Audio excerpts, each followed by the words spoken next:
Assalamualaikum warahmatullahi wabarakatuh. Hari ini jumpa lagi kita dengan pelajaran fisika. Bab tema yang akan kita pelajari adalah tentang getaran. Getaran. Ya, jika kalian memiliki bandul seperti ini adalah bandul. Bandul ketika posisi seperti ini namanya posisi setimbang. Ketika bandul ini kita analogikan dengan posisi yang kedua, posisi setimbang adalah posisi yang kedua. Ini posisi setimbang. Ketika bandul ini kita tarik ke posisi 3, apa yang akan terjadi? Ya, betul, bandul itu akan bergerak.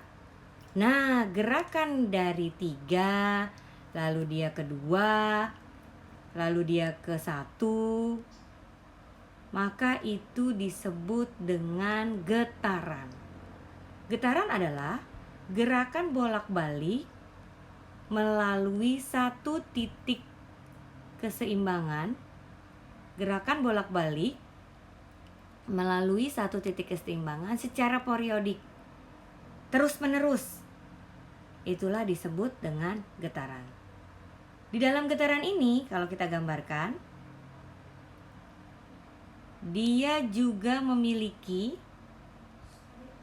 namanya daerah dari posisi 2 adalah posisi setimbang.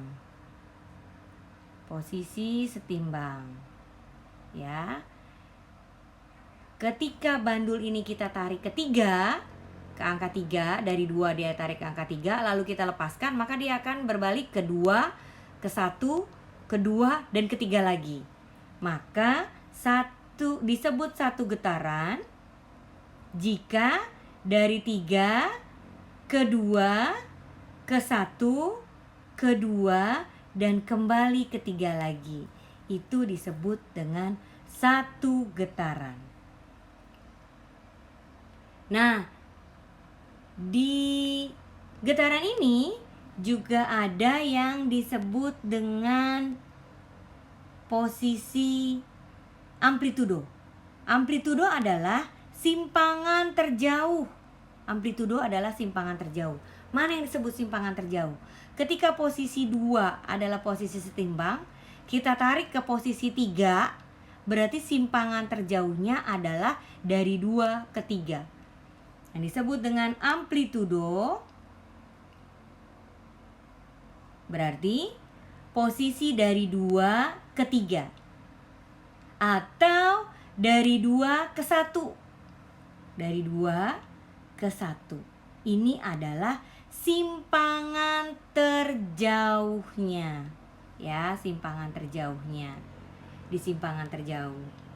Dan ternyata kalau kita belajar di getaran juga ada yang disebut dengan frekuensi.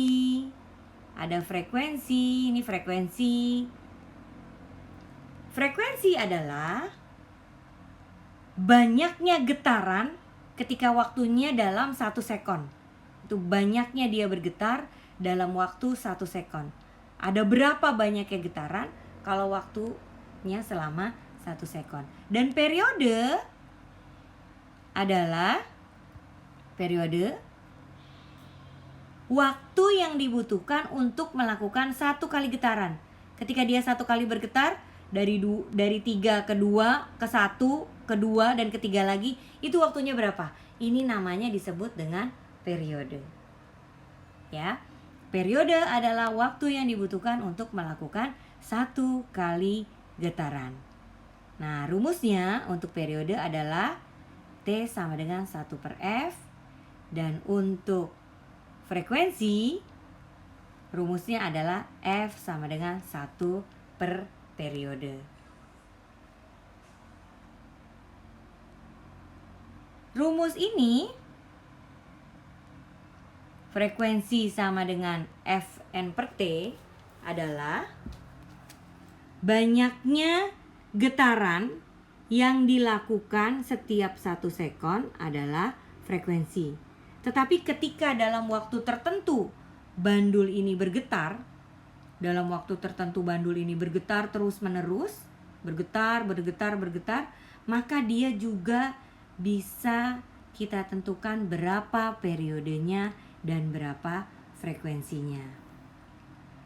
T adalah untuk periode, dan T kecil adalah waktu yang dilakukan, N adalah banyaknya dia bergetar. Maka kita bisa mengetahui berapa periode yang dilakukan.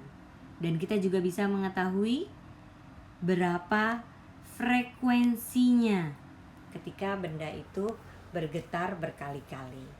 Ya, untuk contoh soalnya kita lihat lembaran berikutnya.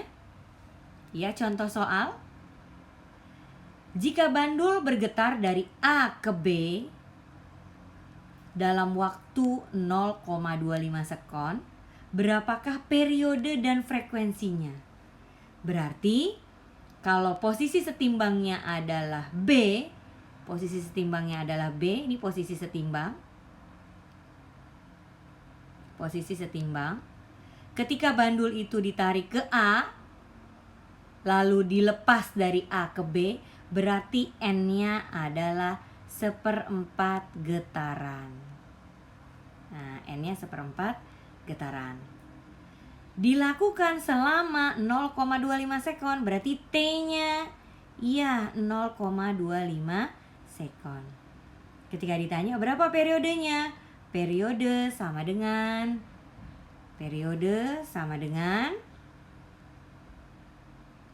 T per N, titin. Begitu menghafalnya. Berarti T-nya adalah 0,25 dibagi 1/4. Ya, 1/4 ini sama dengan 0,25. Jadinya 1 sekon. Satuan dari periode adalah sekon. Sedangkan untuk frekuensinya berarti frekuensi Fanta N per T. N-nya adalah banyaknya getaran 0,25 dibagi waktunya 0,25. Frekuensinya sama dengan 1 Hertz. Ya, itu ya, untuk bisa mengetahui frekuensi dan juga periode. Sekian pertemuan hari ini, kita lanjut ke pertemuan mendatang. Baik.